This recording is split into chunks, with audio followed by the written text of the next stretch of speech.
Capes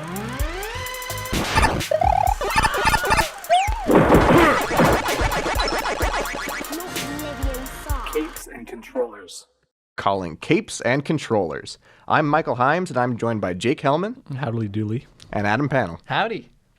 We're a podcast where we discuss 3 topics each week. So each week we're going to discuss something from the world of video games, something regarding movies and TV shows, and the third topic is, well, anything else. So let's get right into it. Our first topic, since Piranha Plant came out recently, we wanted to talk about the new Smash Brothers game. So first, how do you guys feel about the game in general? Well, I really enjoy it. I think it's easily the best Smash Brothers game that's ever came out. Wow, that's a big. Why do you feel that way? It has such a big roster. It just has everything that you're looking for in a Smash game. What is it? The World of Light. Yeah. Kind of reminds me of in Brawl. What was that mode in Brawl that? Subspace Emissary? Yeah, that's yep. Yeah. It's a like a Subspace Emissary variant, and I think that I was really looking forward to that. Me too. I love the increased roster. What are some of your guys' favorite characters? I mean, I've been an Ike main for a while. Since I was a Falco main until they ruined him in Smash 4, so yeah. I was more practiced with Ike, so I started playing him in Ultimate, and he feels just as amazing as he used to. He still hits like a truck. Well, and they fixed your boy Falco. Yes, that right? Yes, he's back to his former glory. So you were into him in Melee and not so much Brawl? I was into him in Brawl. Okay. And because he felt like a nice mid between Fox and Wolf, which we were supposed to be. Right. But then in Smash 4, they didn't have Wolf, so Fox became the Wolf equivalent. And I was like, I don't know, he's too slow. Yeah. And I kind of dropped him. But since Ultimate came out, he's feeling better than ever. Yeah, because he was supposed to be like Fast Fox is how I got it. No, Fox is the fast one. You think Fox is Fox is the fast and light one. And then Falco's in between. And then Wolf is like a lot of finishing power, but not a lot of speed. Okay. You think Falco is the one that's in between? I always thought that Falco was the fast one, and then Fox was the one. That's what I thought too. Falco's the middle one with the good aerials. Okay. All right, I guess that makes sense. The aerial part. Okay. Yeah, personally, he prefers the air. I mean, he's a bird. He's a literal bird. Wait, so Jake, what are your mains in the new Smash Brothers game? Well, I'm always a Sonic boy, so that disgusts me on so many levels. I'm okay with that. And he seems great from what I played. They haven't changed too much. He actually seems more powerful. His Final Smash is like way better now, which thank God, because that was probably his only downside. I just hit the table. And yeah, I haven't played too much with the brand new characters. I did like King K. Rool a little bit. He was pretty interesting King choice. K. Rool's pretty sweet. He's so fun. He's very fun to play as. And so yeah, I think if I had to pick one of the new ones, it'd probably be him as a new main. But so far, yeah, I agree though. It's my favorite one so far, even though I haven't played it as much as I'd like to. And I was a little sad that like Subspace Emissary wasn't like continued in the way that it is. I mean, I know World of Light is like a great alternative, but I wish it could have been like a cinematic cool thing that Subspace was. And what might be an unpopular opinion here, I was kind of underwhelmed by World of Light. I loved how much it had to it at first, but then I realized like I kind of felt like what it had was kind of shallow. So it has so many spirit battles, and it's this huge thing, but it's pretty much the same fighting. It's the same roster of characters over and over. Yeah. They have 4 original bosses. I say original. But really? They're pulled from other. Yeah, you can fight Demon King Ganon. I think it's his Ocarina of Time incarnation. You can fight Dracula in Dracula's Castle. You can fight Arathalos from Monster Hunter, which is a really cool fight. And I think the 4th one is a Mega Man boss. I don't remember which one it was. Okay. Though. Okay. But that felt cool. Yeah. But otherwise, those are different, like bad guys too. Like those are like they're from Mega Man and from, Dracula and things like that. So like that's I like that they didn't just use like Big Bowser or something like that. That would have been. Yeah, well, it was cool because interesting bosses, especially because Simon and Richter Belmont are from Castlevania in this game now, and it's cool that one of the boss fights is from that series. Yeah, that is really cool. Yeah, how do you? So how about no one else talked about what is the best like new character you think? That is a fantastic question. Right now, Easily, without a doubt. I'm sorry, Michael. Duck Hunt. Duck Hunt Dog was Can't beat in it. Smash 4. Yes, come on, that was in Wait, 4. Duck Hunt was in Smash 4? Yes, it was in oh, Smash man, 4. I skipped a whole generation. Come on, Adam. I've never been a... 'em Pac-Man and off. Duck Hunt were not my favorites 'em in off. Smash 4. No, I will Well, I admit... stand by what I said. Duck Hunt is the best character. I will in admit, Smash. Little Mac is kind of my guilty pleasure, even though he's absolute garbage if he's not in the center stage. Is he even worse now, or is he the same? He's just about the same. I Okay. mean, his recovery is a little better, but it needed to be a lot better. So it's not much has improved there. Okay. As far as new characters go, I'm really stuck on Incineroar right now. Oh, really? He was one of the ones that I would kind of felt like about when I saw the character trailer for him, because I was like, okay, another Pokemon rep. Yep. Greninja was kind of when I first played him, so Right. this isn't going to be amazing. But I love him. He has so much personality. Every time you land a solid hit, he like passively taunts. And Yeah, just like, the way you have to. he feels like a pro wrestler just feels great. Right, and it's kind of surprising how there isn't that represented already in Smash. Is like Yeah. wrestling. right? Yeah, that's not a kind of thing. interesting. We've So- finally got our boxing character with Lil Mac, and then we Right. switch over to wrestling. As far as like actual power goes, though, I'd say Chrom or the Castlevania characters for the best character. Okay, no one talks about Chrom. Why do you like Chrom? I like Chrom. I mean, he's technically an Echo Fighter of Roy, but he feels pretty Right. different. And he kind of takes like a little piece of what makes every different Fire Emblem character good and incorporates it into his moveset, which I really like. That's cool. And I can't get enough of his forward smash because it comes off so fast. Like it comes off about as fast as a tilt does, and it just feels nice to do smash Really? damage with what feels like a tilt. That's cool. I've been playing a lot with Chrom, and I love him. Really? Yeah. And I'd say I've been playing a lot against Michael with Chrom, and really we've only been practicing one matchup, and that's Little Mac versus Chrom, because I lose every time. I don't know about the audience, but I lose every time to Little Mac, and I don't know what it is. It's that. What do you call it? The KO punch? Oh, yeah. It gets Kryptonite? me every time. Oh, I yeah. come so close, and then you could be at 50%. You get launched Yeah. all the way across the arena with just one of those. Well, that's partially why I like Mac too. Like he has so many weaknesses, but he's like a min-maxed character. You know, his one thing that he's good at, he's amazing at. He does like 30% on his forward smash. it's insane. shit. Yeah. Damn. Yeah, Michael and I know how to play that matchup very well right now. We played like 200 games last week. As far as I know, a lot of people aren't happy about the new 2.0 update. At least Chrom players are not happy because they made him die first on his up special suicide. So his works like Ike's Ether, where he throws his sword up into the air and comes down with it. Okay. And it used to be that you could use it as a suicide and win a match because the opponent would die first. Oh. But they've slightly tweaked it to where Chrom dies first now. That's pretty smart. And it kind of took away like a valid strategy for him. Yeah. Now I believe Ike is the only character with an attack like that kills the opponent first. I was gonna say, so why didn't they change Ike's? Well, That's I mean, strange. because Ike's a G. You can't just don't mess with him. He's good. They're too afraid to take it away. Yeah. I don't know about you guys, but I honestly don't care about the nerf.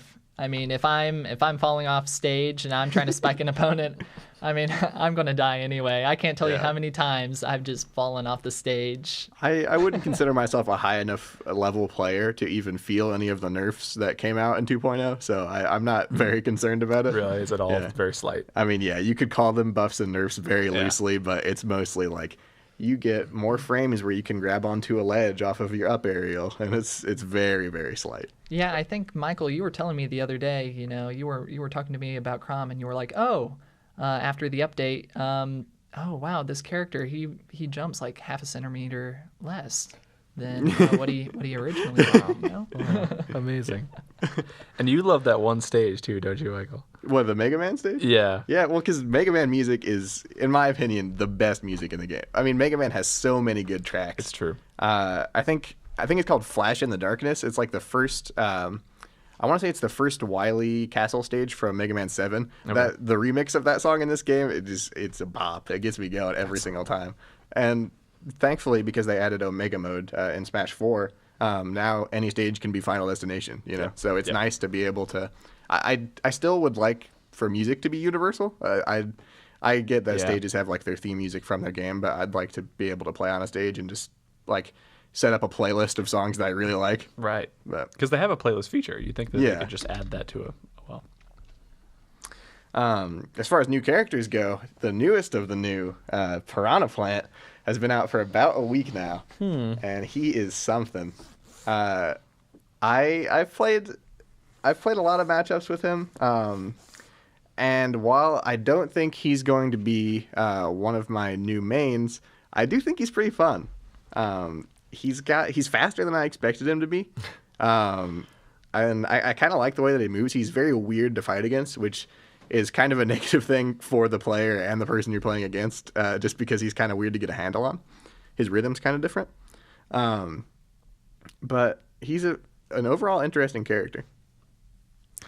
I haven't played him yet. So, Jake, have you played? No, neither have I. You haven't played Piranha Plant at all? No, but I love the idea of him, honestly. Yeah, well, I like that they incorporated like different iterations of the Piranha Plant through the Mario games for his different attacks. Like he gets like a spiky head when he does his forward and back smashes, and he turns into like one of those. His neutrals, he spits a little spiky ball up into the air and he like holds it up by like blowing wind under. Right, like the games. Yeah. And he spits poison for his side special, which that attack. I'm not happy that it doesn't do any hit stun because I'd like to trap some enemies in it. Right. But it does a lot of damage, and it also is nice. I've developed a little strategy where I spit out a huge cloud of poison, and then I will hide in it.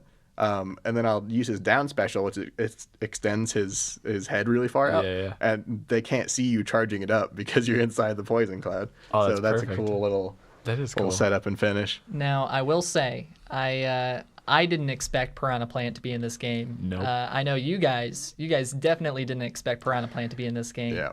I love him now, but I was like low-key angry when I found out. Really? Well, because I always preach, I'm like, come on, you got to put Shovel Knight in the game. He's literally made for Smash. He's got so many different items to fill up like 3 different movesets. And before they put in my boy Shovel Knight, they put in a character into the game that literally doesn't have legs or eyes.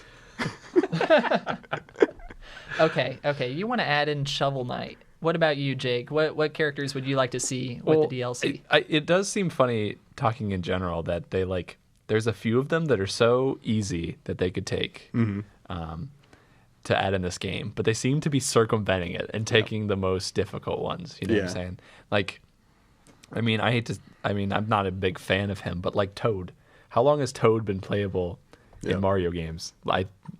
Super Mario Bros. 2, I think, is when he was playable. And how many variations of Toad are there? Yeah, and he has his own game now, and it's like, it would be so easy to have a moveset of him. Oh, yeah, get Captain Toad in there. That'd be cool. Exactly, Captain Toad.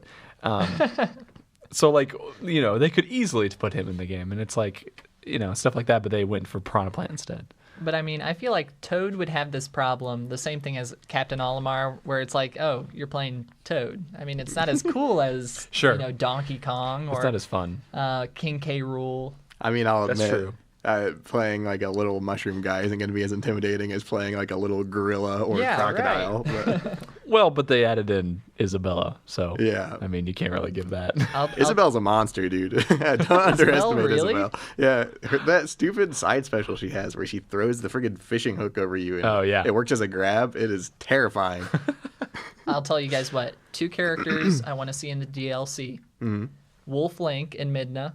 Oh, okay, like Acting actual Twilight like an Princess. ice That'd be- climbers duo. I could get kinda down with thing. that. Interesting. Okay. Yeah, and That could work. Sephiroth from Final Okay. Fantasy VII. Okay. Oh, Keep in mind that would be a 4th link to put into the game. that's what I was thinking too. Yeah. I don't care. I think that he would be so cool. You're playing as Sephiroth? I mean, that guy's I mean, iconic. Sephiroth would be crazy because his Yeah. sword's so long. To add to that, though, like 4th Link, I think they're already overdoing it with 4 links, Yeah. or not 3 links as it is. I don't understand why there is Toon Link and Young Link, where they're very similar. Young Link should be Majora's Mask Link. Yes, absolutely. Majora's Mask is my favorite Zelda game, so I'm a little biased there. But you gotta there's so many different. You could have like his different forms Right. activating, and it would be so cool. Exactly. Get All like of the his Goron Smash, with rolling, and it would be wonderful. Yeah. all of his Smash could be a different mask that he puts on. And I don't understand why that, like, they're so similar as it is, too. Yeah. Well, yeah, and there are some differences. But I know that it's they've like, diversified them, but it's essentially, do you want to play regular or cel-shaded Young Link? you know? exactly. Yes. Right. As far as those two, it's so similar. So I don't know why they don't do Majora's Mask. That would be like a really cool Kirby spinoff, because Kirby already has a unique ability to like change into different forms, Yeah. and having Link change into different forms as well, that'd be super cool. Oh I yeah, like that could be interesting. I'm Yeah. also waiting on Sora from Kingdom Hearts to get into Smash. He has he's got a Final Fantasy magic for part of his moveset. He's got a Keyblade, and his Final Smash is already written. There are so many different moves that you can do with Donald and Goofy in the Kingdom Hearts series that would be perfect yeah. for a Final Smash. See, we a don't great have one. Sora. We don't have Sora from Kingdom Hearts, And yet but we we have have a Piranha Shulk. Plant. We have Shulk. We have Piranha Plant. Yeah. Right. And we have Wii Fit Trainer. And who's the new one that just came out? Joker. Yeah, they've announced him from Persona. He's gonna be the next DLC character released. We haven't seen a Yeah. character trailer of him yet, but at least he's announced. Okay. Okay. Yeah, we're getting Joker. yeah. And we still haven't gotten Sora. Right? Yeah. I wonder if that has to do with Disney. I don't know. Probably Square Enix is probably very Yeah. protective of their IP I'm there. sure. But if we can get I mean, I guess it just gets even more complicated with Disney characters, because Square Enix is complicated enough with getting Final Fantasy characters in the game, but Final Fantasy and Disney is what Kingdom Hearts is. So Oh yeah, yeah. And I realized too another one that would be interesting, because I've noticed there's kind of a theme here, especially this year, of making the villains from each game. So they went back and they got King K. Rool. They went back. They got Ridley. Yeah. So I'm like, where's Dr. Robotnik, guys? Oh, Eggman. man. Get, Yeah. like 17 mechs going on. Final Smash, Metal Sonic shows up. I think that'd be a great one. That would be pretty funny. That'd be fantastic. And he could be in his little like egg car. I mean, he'd be like Bowser. You could honestly Kinda. Echo Fighter of Bowser Jr. That's actually pretty ironic. I like that. Yeah. So, But you know what I miss? I miss the announcer Oh yeah. from the past Super Smash Brothers games, where it's like, oh, Michael, you do a good impression. How does he usually sound? Oh no! Oh, come on. I mean, Super Smash Brothers Melee. You asked for it. So in Super Smash Brothers Melee, you open it up and there's this whole, like cool cutscene going on in the background. And you just hear Super Smash Brothers, and it's this huge like hype moment, And I almost wish they had kept it. And really did. Brawl, I liked how it had its very serious like Gregorian choir in the background. yeah. I still kind of miss that. And I've told you guys many times before, I love a good Gregorian choir. It's on my playlist. So Super Smash Brothers name dropping itself right in the menu. I see what you're doing here. Well, that not so subtly brings us to our movie world topic. Speaking of not subtle.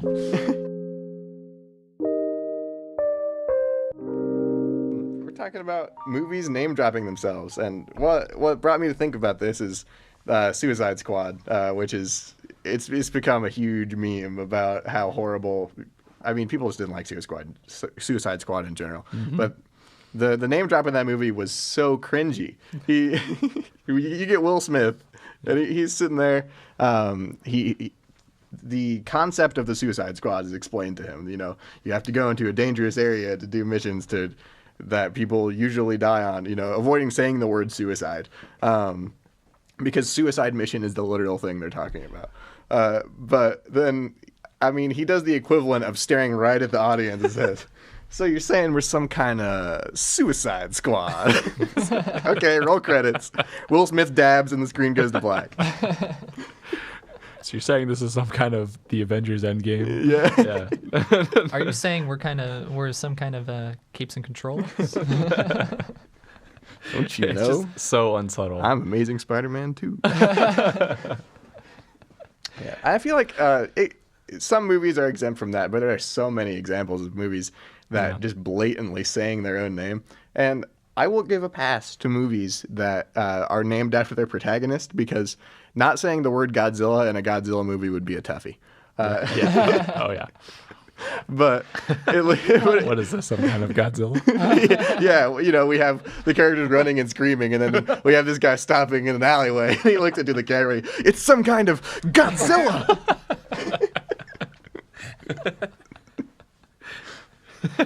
Exactly. But there are some other ones, right? Yeah, Guardians of the Galaxy. yeah, that one. Yep. Who's, That one had a villain do it for yeah, them. yeah. The Guardians of the Galaxy. Yeah. It's like, okay. I think it's these comic book ones that are the worst overall because they already have, you know, this isn't a brand new movie. We Yeah. already know the title of the movie and we already know the comic book. Yeah. So you're almost just like bringing everyone up to speed, but it's like horribly done, you know? Well, and there's the classic, like, we'll turn something negative that a villain said about us, and that's our name now, you know? Right. You get the villain to literally name your team for you. Like, what if he's like, the doo-doo heads? And they're like, genius. Right. As if like we didn't read the title of the movie Yeah, going yeah. into this or like didn't know what we were watching. Yeah, it's like they were, like, in their head, their focus group was like, so when are the Guardians of the Galaxy going to show up? Is like, so I know we have this gang over here, but they're just a bunch of outlaws. We need the Right. Guardians of the Galaxy. They're right. But I mean, they made it very explicit. They wanted to make it painfully obvious. You know, these are the Guardians of the Galaxy. They are, on in screen. fact, the Guardians of forget? the Galaxy. For anyone who doesn't know who these people are. They do it at like the end of the movie. Like they act like it's a twist, right? Right. So we get there, and it's like these were the Guardians of the Galaxy the whole time. I thought this whole movie was Star-Lord was really in a coma from a young age. Couldn't tell that the people on the front of the movie were the Guardians of the Galaxy. Old couple walks out. They thought they walked into an Avengers set. Yeah. I like those new Avengers, but I didn't see any Guardians. Yeah. There's some pretty bad ones. I we're basically getting mansplained too, essentially. But it's, Yeah, like in case you didn't know, this is what the movie's about. Now that you've been watching it for a while, yeah, exactly. we're gonna drive it home. Did they think we were gonna forget the name of the movie when we left? Like maybe it's like a talk to your friends about this thing. Like we needed Will Smith to be like Suicide Squad, everybody. Yeah. Hey, Right. it's this movie. Don't forget it. It's not Death Squad. As if like even the line before that, like of him explaining what they're doing, Yes. wasn't already painful enough. It was so painful because you're literally describing what a suicide mission is. Right. You can't tell me that Deadshot, who is a hired assassin, does not know what a suicide mission is. This man has a child, so he's clearly old enough to understand and has probably gone on these types of missions before when he's hired to do so. But we have to dance around it and say, like, we send you places that ordinary people can't go where the risk of death is high. Like, okay, Rick Flag, you don't need to tell me what a suicide mission is. I get it. You just don't want to, you really want to set up this next line, don't you? Exactly. Like what is that John Mulaney bit where he talks about iced tea? Have you seen that? Oh, yeah. He That's acts like, essentially what it is. he acts like every day is his first day on the team. And you're like, Yes, it's a pedophile. Exactly. You work You in the mean- sex crimes division. you mean that man likes children and touching children? Like, yes, that is what a pedophile Guy gets is. off to little girls with pigtails. Pigtails. That's crazy. It's like, come on. Come on, Ice. You don't have to explain it to us. So, Oh gosh, I know comic books, comic book movies in particular. They do a very painful job of name dropping. Iron Man, Iron Man. I Thor. am Iron Man. I do know Did we Iron get Man, one in thank you. Black Panther? We got one in Black Panther, right? I We got a mean, name drop. we had to. I'll accept those though because it's the name of the hero. Like it's one person, so there's like introducing themselves, right? Like it's a little different when it's a team. Like in Iron Man, it made sense. It's not like Yinsen in the cave was like, you will be an Iron Man. Like it's like no, he just gets to the end and the news starts calling him Iron Man because they had to give him a name, and then at the end of the movie he reveals I am Iron Man, and it's like kind of a cool moment. Yeah. But like Oh, that's different. Yeah. it's in the way it's executed, I think. Right. I think if it's conversational, or even if the title of the movie is based on something someone says. Yeah, well, and That's like a whole different thing. and they can do the news thing right and wrong too. When the news has to come up with a name for their story, so they accidentally give the hero the idea for their name, right? Oh yeah. So you know, there's like some sort of Hulk is rampaging through the streets, and it's like, okay. But then there's also the newscaster, like, he seems to be some sort of incredible Hulk. It's like, okay, I see what you're doing there. We were watching Amazing Spider-Man 2 last weekend. Oh, yeah. Radio announcer gets online. It looks like an amazing Spider-Man. God. I saw an Amazing Spider-Man 2 swinging through the streets. They're just cases where, you know, you can either do that right or you can do it really wrong.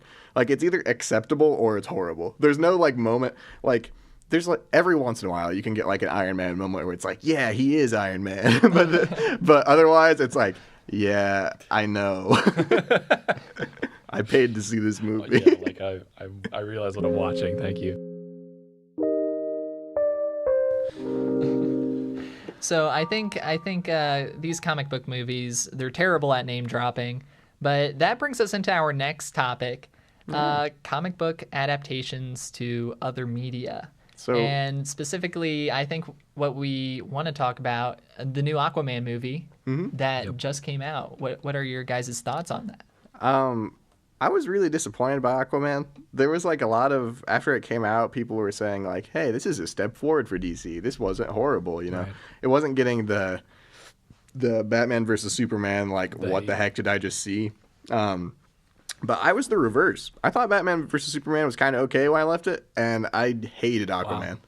Wow. Do you think it's worse than Batman versus Superman? I do. Wow. Batman versus Superman doesn't make sense in a lot of points and has some like plot conveniences that are a little glaring. Oh yeah. And Batman kills people and doesn't say anything about it.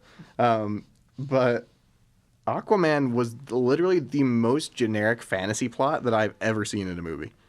I mean, and they go a little ham-fisted with the his name is Arthur, so he's like King Arthur thing. I mean, he grabs a trident that no one else could pick up. Spoilers. Yeah, of course, yeah. Spoilers for Aquaman. Yes, that is a spoilerific movie, but, since it came out recently. But. What are you, some kind of Aquaman? Also, don't read The Legend of King Arthur if you're going to see Aquaman, because it's gonna spoil you. You're gonna be very surprised to find out that there are parallels here and there. But, or just don't read or watch any generic fantasy stories. Mm-hmm. I mean, it sounds like you shouldn't watch Aquaman at all, from what you're saying. Now, I mean, you, Michael, I told you last week, when just before you were about to see this movie, I told you this movie is bad. Yep. My girlfriend and I, we went to go see it a couple weeks back, and she's not a really big superhero fan. Yep. I mean, I think she likes Thor because he's cute, and I think that's about it. And I think that's tradition. Yeah, as is tradition. And Chris Hemsworth is a handsome man. I'll give him that. So I was a little surprised when she said that she wanted to go see Aquaman one night, and I was kind of excited. And when we sat down in the movie theater, I kid you not, 30 minutes in, we both passed out. You fell asleep? Cold. We fell asleep. The writing was so boring, like what you were saying. It was so bad. And I tried to warn you, but you didn't believe me. No, well, because you told me you didn't like Wonder Woman. And I really like Wonder Woman, except for the ending. We won't talk about the ending.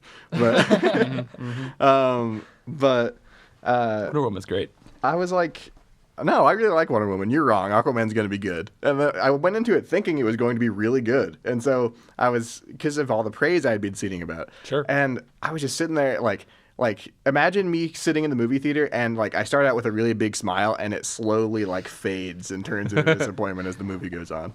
Because it has these moments where it's like, yes, I get it, move on.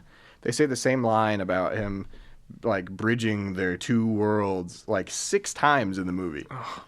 And it's like someone like ran like a script over every fantasy book that's ever been written and looked for the most used words, you know. It's like it's so full of tropes, and like I get superhero movies are pretty prone to that, but they were just so blatant. Like they had to slap you in the face with he's the true heir. He's the only one that can do this. And it also kind of like flies in the face of what superhero movies are generally about. So like the superhero will usually win by their own ingenuity. You know, they're flying by their bootstraps, just barely managing to figure it out, or they designed. I mean, in like Iron Man's case, like he came from being in a literal cave with shrapnel going towards his heart to being like a world famous superhero at this point. But this movie was all about like birthright. Like Aquaman didn't really make any progress. He just kind of was there, and Mira told him where to go, and then he did it. And I wasn't happy with that either, because one thing I did like about the movie, I liked Black Manta, but there was not nearly enough of Black Manta. Yeah. It was interesting to have him in there. Yeah. Well, to do two of Aquaman's bigger villains in the same movie, it's usually a mistake to cram another villain into a movie because you need to add something. Do you think that didn't work either? Is that how it opens? I haven't seen the movie. It opens introducing Black Manta, and then he shows up about halfway through the movie in Black Manta gear, and then they have their fight. But then, like, the majority of the movie is about Aquaman versus Ocean Master. Okay, right. And I mean, that had the same problem that like Spider-Man 3 had. Like, they tried to fit 3 villains into the same movie, and it just didn't work out for him. But yeah, I just wasn't super impressed. People are like ranking it up there with Wonder Woman as like one of the best like DC EU movies for this part of it. Right. But like these movies, I can forgive them for some stuff just because there are scenes that I can pick out that I really liked. Like in Batman versus Superman, I really like the scene where Batman is fighting all the thugs in the warehouse to rescue Superman's mom. Yeah. Because it looks like it was like some actor looked at the footage from like the Batman Arkham games and said, okay, let's do that. And it was like he was using his gadgets. He was like flipping people over himself and like pulling boxes down onto people. And it's like, wow, okay, Batman. Yeah. And I also like the scene. Batman really shines in that movie in the scenes where it's just him.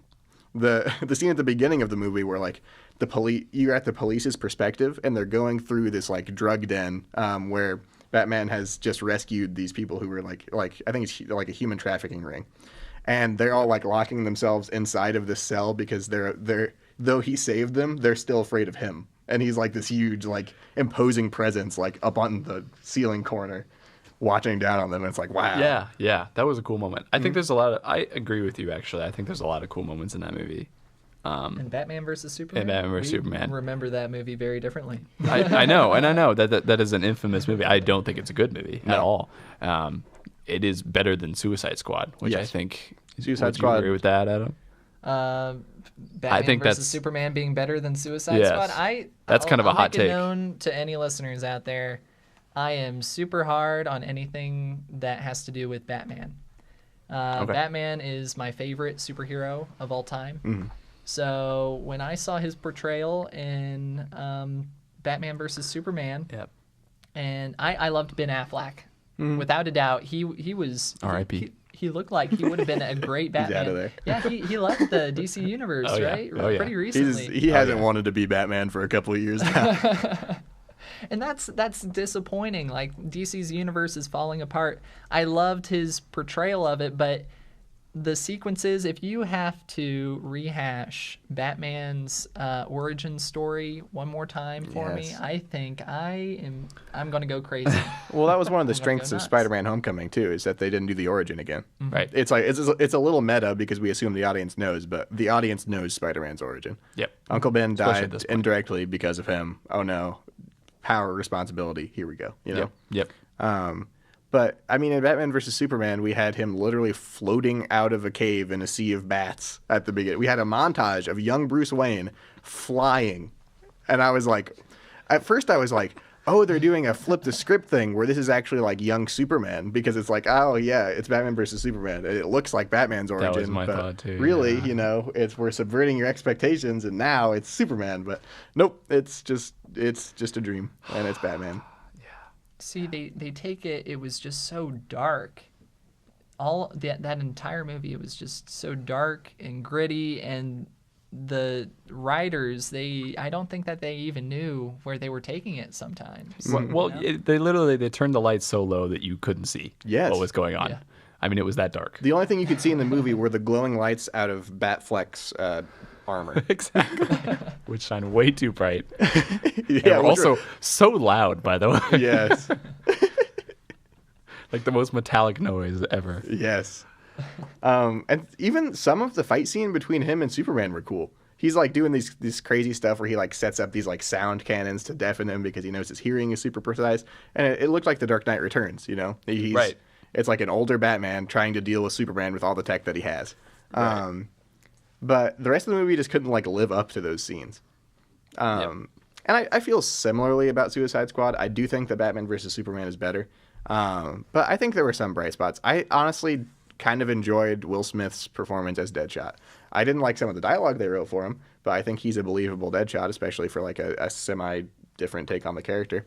But the movie like stopped making sense about a quarter of the way through, and I was like, oh, this movie kind of forgot what it was about.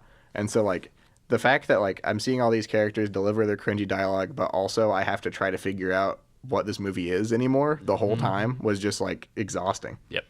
Yeah, and I think there's this is the problem with DC in general. They can't figure out if they're appeasing to hardcore comic book fans or they're appeasing to people who have never understood any of these, you know? Yeah. So like with Batman vs Superman, while there was a lot of like the origin story and things like that, there were a lot of moments in there which were very like you had to have known some of the comics to kind of understand it. Some little takes here and there. And that's part of why I thought some of the scenes were good. There were some callbacks to things that you wouldn't understand if you weren't into that.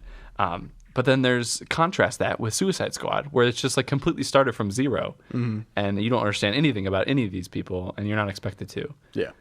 So I think that's the biggest issue with Suicide Squad too, is they're taking the wrong path of talking to people who have no idea what they're talking about. If that makes sense. So I feel like though we've been hating on the DC universe a lot. Okay. In the past, I really like Wonder Woman. 10, 15 minutes. Good things. Let's start with Aquaman again. You know, what are some good things that they're doing with the characters? I really liked. Okay.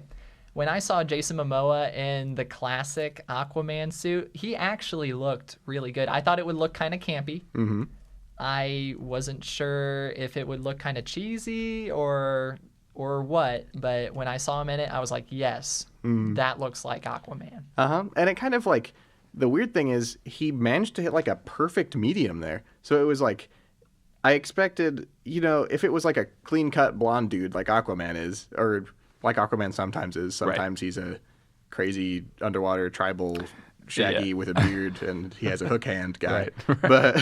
But if we're thinking like Super Friends level, like clean cut blonde dude that can talk to fish, like I expected him in the suit to like be like, oh, that's horrible. The color scheme is literally orange and green. Yep.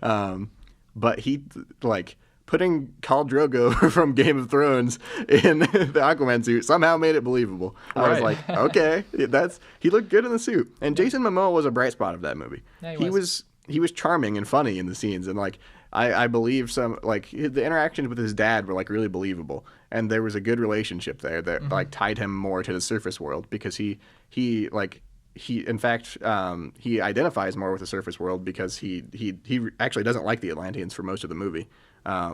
And is more and that way is more connected to his father in the surface.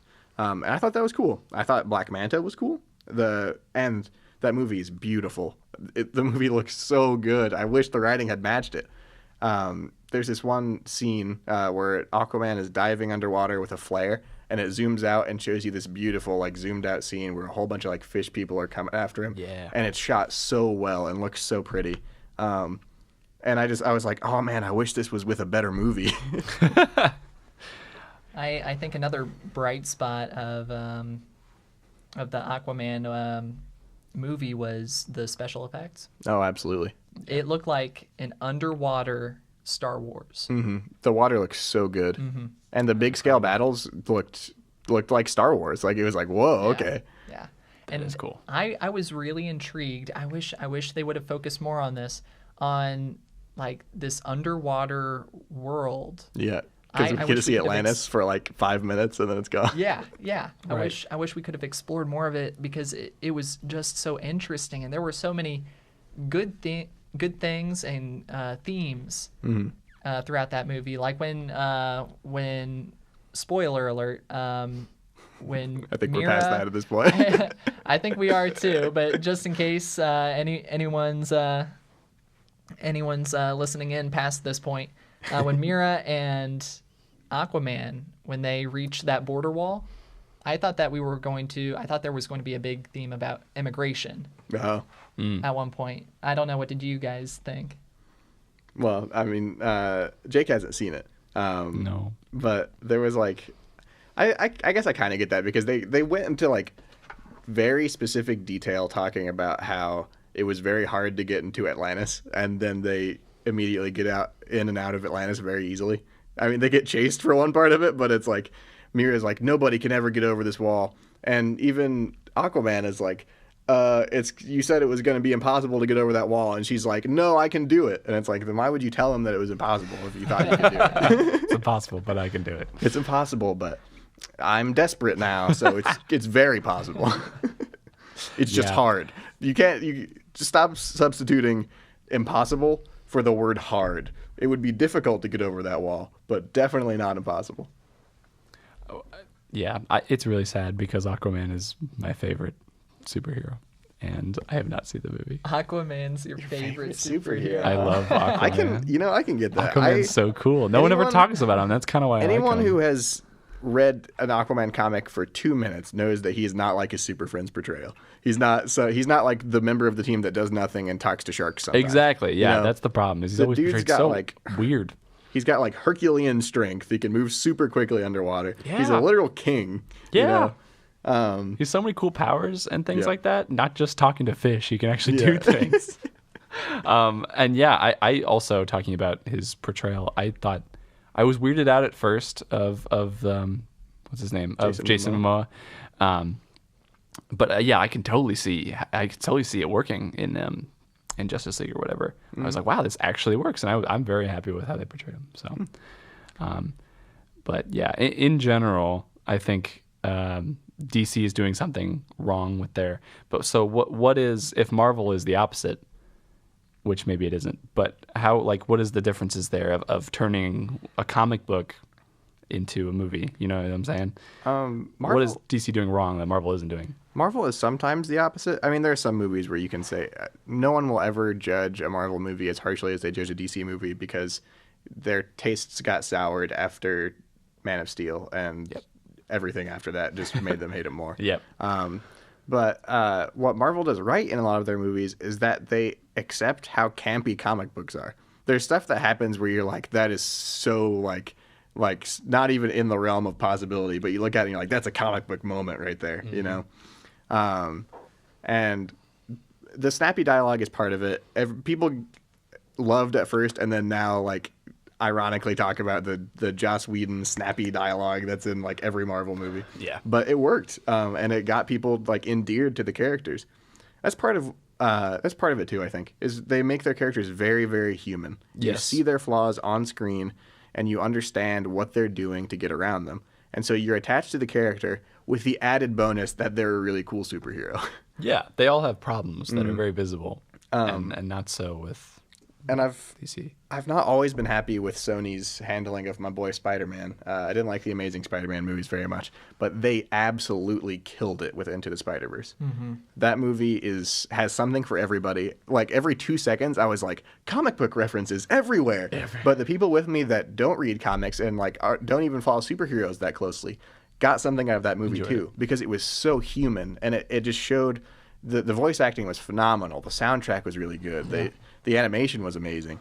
And it provided a experience that I have never seen done before, where like it has something for everyone that's in the theater, pretty much no matter who they are.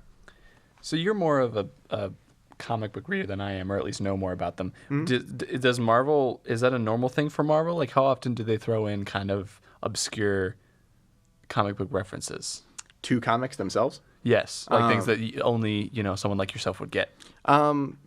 It's relatively common. Usually, if they start with a new number one, they'll do like a recap. If something like huge happens and the character's like, this is that one time my wife got murdered, and then it'll like at least show a couple panels of like, this is what happened. Now you know it, and as far as they care, like you can look it up if you need to, But I mean, like Marvel movies in general. I'm saying Marvel like movies? like just take a random Marvel movie. How often do they call back to comics It doesn't seem like very much, but I don't know. Maybe it's just going over my head. Is what I I'm just saying. think it's kind of more subtle. The first Iron Man movie, for the maximum like appeal to the kids, you start Iron Man in the Iron Man suit. He's flying around and saving the day, and he's cool and he's quirky and he's smart. yeah. We get to see the chrome dome looking Iron Man Mark I armor, and that's closer to what it looked like when he first became a superhero. He was more golden than silver, but we'll count it. Right. And he's running around in this clunky, like held together piece of iron scraps, and at that moment I was like, wow, these people like they've got balls, you know. They're not going for the like opening scene where there's a news footage going on and the superhero flies past and it's like, wow, he's here, you know. We got like this is the character's origins and we're not shying away from it. Okay. Okay. And I'm happy with that. And I like that Marvel does it. It does it in a more subtle way. I catch stuff like that. Or like when characters are introduced, I'm like, ooh. Like when in Guardians of the Galaxy 2, they hinted to Adam Warlock existing. But literally the only thing we get about it was this golden chick at the end of the movie saying like, I will call you Adam. And everybody else in the movie theater like is just like oh, okay. They're teasing to somebody new. And I'm like, ooh, Adam Warlock's coming. You know? Yeah, right. Okay. So, because I feel like DC does kind of do that. They do kind of throw in these references that'll go over people's heads. And so you'd think that would be cool, you know? But for some reason it doesn't work there, and it does work for Marvel, if that makes sense. Well, and people are, again, I'll say it again, people are biased against DC movies now that they kind of screwed it up with they didn't get a good first foot forward. I mean, I thought there were a lot in Batman vs. Superman callbacks. Yes. Well, yeah. I mean, it was basically pretty early on. Part of it. The fight scene was just the plot of The Dark Knight Returns. Like it's like an older Batman, and he's got this kind of mech looking suit, and he's fighting Superman with different gadgets that he has. But like, I don't know. DC movies, I think it's because, and I don't want to vilify Zack Snyder, but like he made Watchmen, and now he's tried to make all these other superhero movies that he has Watchmen. Into Watchmen, yeah. Yeah. Because Watchmen is all about like very true. superheroes don't work. Nobody's actually heroic. And then he's like, what if Superman wasn't actually heroic? Yeah. And the only two people he cared about on the planet were Lois Lane and his mom. And he flies all the way to... do you think Superman would have flown all the way to the Middle East to save anyone but Lois Lane? If it was just Jimmy Olsen over there, do you think he would have won? That's a very good point, though. I never thought about that he really is just taking Watchmen and trying to shove it onto all of DC. Yeah, well, that's been my kind of thing with it for a while. Like every time I was like, what is wrong with DC? I'm like, he's trying to make it Watchmen. And I like Watchmen for what it is, but Watchmen is the movie that's a statement that stands next to these movies that are supposed to be like these pillars of justice and says, okay, look at that. Haha, like this is what would actually happen. Yeah. And this is like a darker take on it. But when the source material itself now is the darker take, then it throws it off. Right. Like if someone tried to make like Captain America a gritty loner that didn't care about anybody. Captain America takes the fall and is the like pillar of justice in the Marvel universe, and people can argue he gets boring at times because he's just virtue and everything and never give up, you know. Right. But if Captain America isn't that, then we have no heroes to spin off of that. Like you can be like, oh, it's Captain America, but he doesn't have the same moral code. But if Captain America is already the gritty loner that doesn't care about anybody, then you just have a whole universe of people that aren't really heroes. So, Scott Pilgrim. Scott Pilgrim? I know you love that movie. I do. What did it do right? Because it's a whole separate beast. Scott Pilgrim did right. Did Marvel turned up to an 11. Not as far as like complete quality goes. I don't think Scott Pilgrim is better than every Marvel movie ever made. Combined. But it took the campiness and was like, okay, that's the whole movie. Like everything is just like his life is a video game, you know? Right. And that's really cool. And it shows off that kind of stuff. And it manages to like integrate like boss battles into like a believable and fun scene where two actors are clearly like, it's just like, okay, these are just two dudes swinging at each other. But it's like, his life is like a video game right now. And that's like, oh, okay, I can be on this ride, you know, it's fun. I thought it was really smart too. I love that movie. That it takes, you know, like these, like you were saying, these fight scenes that, or even this plot in general, that's just very meh. I mean, it's cool and different, but it's really not, super engaging and really relates it, back to the comics, back to video games in general, and just constant references and things like that. Catered really to, it's funny because it's catered to everybody, even though it is very, like you were saying, Marvel turned up to 11. It's again doing that thing where it's very, very casual. Yeah. Well, and that movie also, like, the pacing of it felt like an early video game almost. Like every scene was like, okay, you've completed this scene. Whoosh, here's the next one. And the dialogue was snappy and it gets you to place from place. And there's never a lull in it, which is like, it has the same appeal that like an arcade game has, you get into it and it's nonstop action until you die. Well, Scott Pilgrim is nonstop action until the movie's over. Exactly. Plus Michael Cera is a god. Yeah, he's so good in that Love movie. Michael Cera. We could also talk about like comic book movies in general. Oh yeah. Because there's other ones that aren't superheroes. I mean, even TV shows, like we could talk about The Walking Dead. Oh yeah. That was a comic book. Infamous for diverging very far from the comic. Yes, infamous for getting away from it actually, and lost people. I feel like the Yeah. more that it got away, which was interesting. I guess that shows like how strong the source material was. Well, a comic can't afford to be the same thing over and over, or it will stop being made. And The Walking Dead got so popular that it could afford to do that, and it didn't know anything else to do but that. It was like afraid to almost. Yeah, well, it's like you could follow the comic, but like once you've diverged that far, it's like, oh, we're in untreaded territory. So okay, now they're moving to a new place, and it's all the same problems again. Yeah, I definitely had issues with that. Did you watch Walking Dead? Oh yeah, I watched The Walking Dead. I love it. It's Really? Really? Like still? I still watch it. You still watch it? Okay. I dropped out a while ago. Oh yeah, same. It's a good TV show. My family, every time The Walking Dead comes on, we sit down and we watch it together. It's a whole family thing. And my mom, she doesn't like comic books, so she never kept up with like the comic book adaptations of The Walking Dead. But ever since she started watching it, I didn't expect it. I was the one who started it first. I was like, ooh, The Walking Dead, there's a TV adaptation. So I turned it on.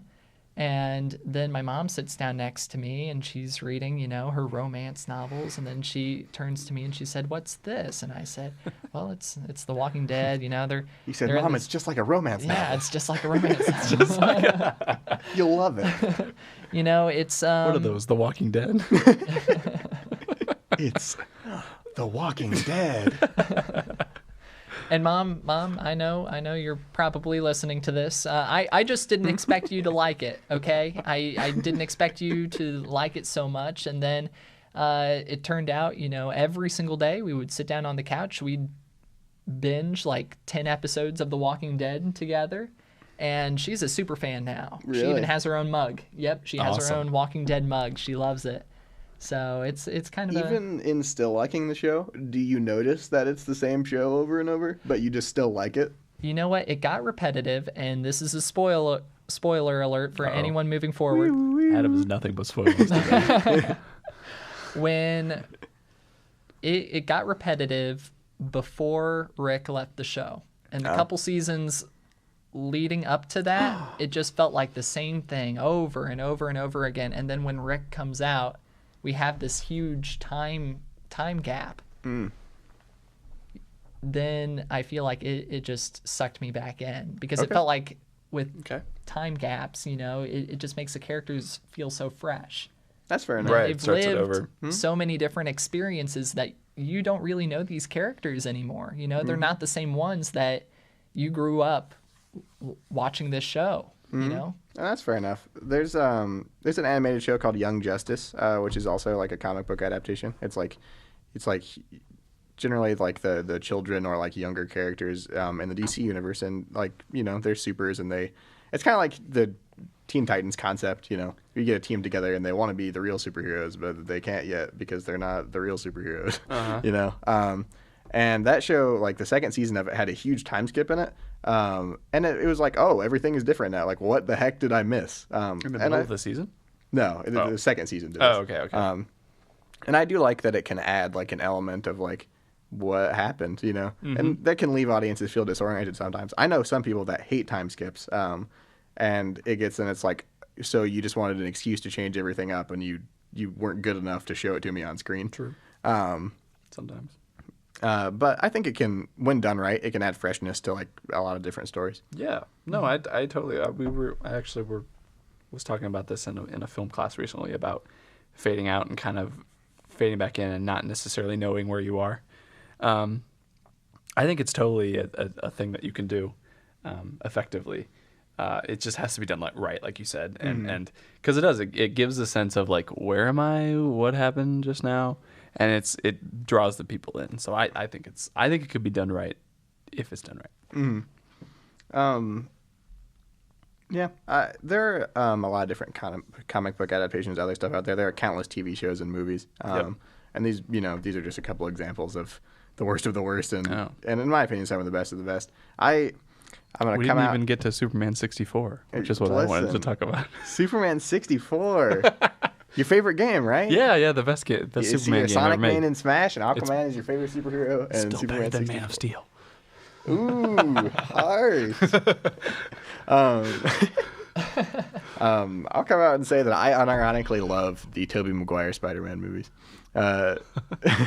including Spider-Man 3. It's not as good as the other two by leaps and bounds, but Sandman was an amazing part of that movie. I don't think that's a big thing to admit. I think Tobey Maguire's not. This is fine. He's better than fine. He's fine. He's fine. He's a fantastic Peter Parker. Okay. The other two Peter Parkers are too handsome. He's supposed to be an average-looking dude that people would. That's his problem. You know Too what? handsome. Cancel the movie. That was the first problem I saw with that movie. I was like, I looked at "Ugh." Andrew Garfield and I was like, He's way too handsome. too handsome. Too handsome. Tobey Maguire would he would believably be someone that people don't notice in the hallways, you know? Right. Like, you have these people with movie star good looks walking down the hallway and they're like, haha, nerdy Peter Parker. And it's like, okay, sure. Right. Whatever you Even say, new Spider-Man's Flash. like a good-looking kid. You know what movie was similar to Andrew Garfield, that too handsome Spider-Man, Ryan Reynolds as Deadpool. At the very beginning of the movie, I was like, wow, this does not Way look too like handsome. Deadpool at Does all. not look like Deadpool. He's like a chiseled god. But he was so good for that role, though. Oh, he was. he's perfect. So made good for for it. I that role. mean, even before these movies came out, in the comics, Deadpool described himself as looking. I think the quote is he looks like Ryan Reynolds mixed with a Shar-Pei. No way, really? Yeah. Did they really say that? Yeah, That's amazing. I didn't know that. he is amazing in that role. And it is meme pool sometimes, and people get mad about that because he's drawn an audience that clearly isn't like the people that liked Deadpool's character. Right. Of course. But he's good at it. He's charming and he's funny, and I like those movies. Even though, and I love that they hit on the tropes in superhero movies. My favorite Yeah, that was jokes are needed. about the budget being too low to have the other X-Men be in the mansion. He's walking around. He's like, "Why is it only you two?" They needed to have that film to kind of balance out the other ones. Yeah. Again, Marvel knew what they were doing. Mm-hmm. By the way, did you see that they did announce they're going to continue? The Yes. Disney CEO announced that they're continuing the R-rated movies because we thought that they wouldn't be doing that. Yeah, after the Fox merger, they're actually going to keep doing those Keeping properties. Deadpool, and they're keeping there's another Disney or Fox movie that's R-rated. I'm trying to remember what it is, but Logan no, it wasn't I don't think it was. wasn't a comic book. superhero movie? Yeah, but anyways, They're continuing the R-rated movies. that's correct. Seriously? Yeah. Oh man, I'm so excited. You know what? I'm excited to see them branch out and kind of diversify themselves because Disney has always been a family-friendly place, and I think I appreciate that about Disney. That anyone can enjoy their movies, but I like to see that they're kind of attracting new audiences and keeping those franchises that we all love. Deadpool. I know Logan, when I saw that, the rated R Wolverine flick, I loved it. Logan was really good. Yeah. So I'm excited to see. I think that's a fantastic adaptation of. I mean, there's a comic called Old Man Logan, which is kind of it's not the same, but it's similar. And it's cool to see wow, the superhero is old, and they're this is a superhero whose body is failing them. Oh, yeah. and that's a huge oh, okay. Another smart, different take on superheroes. Yeah, yeah, it's good that that genre's going that way. Something to put the nail in the coffin too about that R-rated thing. What's smart is Disney knows what they're doing. I don't know why I didn't think of this. They only merged with 20th first century Fox. They didn't, or 20th century. What is it again? 21st. 21st. Just call it Whatever. Fox. Anyways, Fox. They didn't buy them and like overtake them. So all they have to do is say, "Oh, this movie was made by 20th Century Fox, not Disney," and that's how they get away with it. I think it actually might be an acquisition, but Fox is still the studio. You know, what I Right. mean? So they can still say that the studio. What my point is, that they don't have to completely put their name on it, like overall, like they would with a Marvel movie. I think comic adaptations, good or bad, are going to be fine for like. I'm happy to see a bad superhero movie just because I love that stuff so much. Seeing Aquaman wasn't like the best experience of my life, but I still enjoyed seeing Aquaman in a movie. I think the only day that it's going to end up being sad for me is when I realize that the movies aren't targeted at me anymore. Yeah. Like I'm still in the demographic that like they show a trailer for Avengers Endgame and I'm like, oh my God, here it comes. I'm excited. But when it comes to a day when I see a trailer like that, and I hope it never comes to this, but like I see a trailer like that and I'm like, this movie isn't like made for me anymore. Like I'm just not part of this. Is going to be the only point where I want them to stop, being creative and making this kind of stuff. And I certainly don't want them to stop, but it's a point where I'll realize I'm out of the loop. I don't think those movies will ever stop targeting me. I can't imagine, not being excited to sit down and see like the new Thor movie or the new Iron Man movie, whoever else is going to play those roles in the future. I'm really excited for the future of comic book adaptations in movies and shows. I think we're moving in the right direction. Disney keeping the R-rated franchises. I'm super happy about it. I mean, I couldn't ask for better news. And I think that's all we have to talk about on our first episode of Capes and Controllers today. Before we wrap this up, I wanted to introduce something that we're going to be doing in further episodes from this. But today I'm going to kind of introduce it. So every week we are going to pick a movie or a video game or whatever, some piece of media, and if one of us has seen it and the other two haven't, or any configuration, in this next week we're going to watch it, and we'll come back next week with having some sort of take on it. We'll have seen it and we'll be able to talk about it. This upcoming week is going to be Bandersnatch, Black Mirror's Bandersnatch. I have seen it, and you two haven't, and I'm excited to see what sort of conclusions you draw about that experience. And we hope to like give it the week before so that like everybody can kind of get up to speed and watch / play it. Us. Each week, like if you wanted to, you could be watching or playing it at the same time we do, and you could come back, having the same or different impressions than we do, and being able to say, hey, those people watch that too. Yep, exactly. Yeah, I'm really excited to watch it. I mean, I don't even know what to expect going into watching Bandersnatch. Yeah, so. Adam hasn't. Well, we can talk about it next week, but Adam hasn't even watched Black Mirror at all. So. Well, I've watched This'll be real actually a couple episodes here and there. USS McAllister, I think it's called. Wait, no, is that USS McAllister? I love their tea. Yeah, they're great. Make me a sandwich. That's what you asked for a sub. That's what we call the episode here in the Midwest. All right. Well, on that note, this has been Capes and Controllers, and we will see you next time. Goodbye.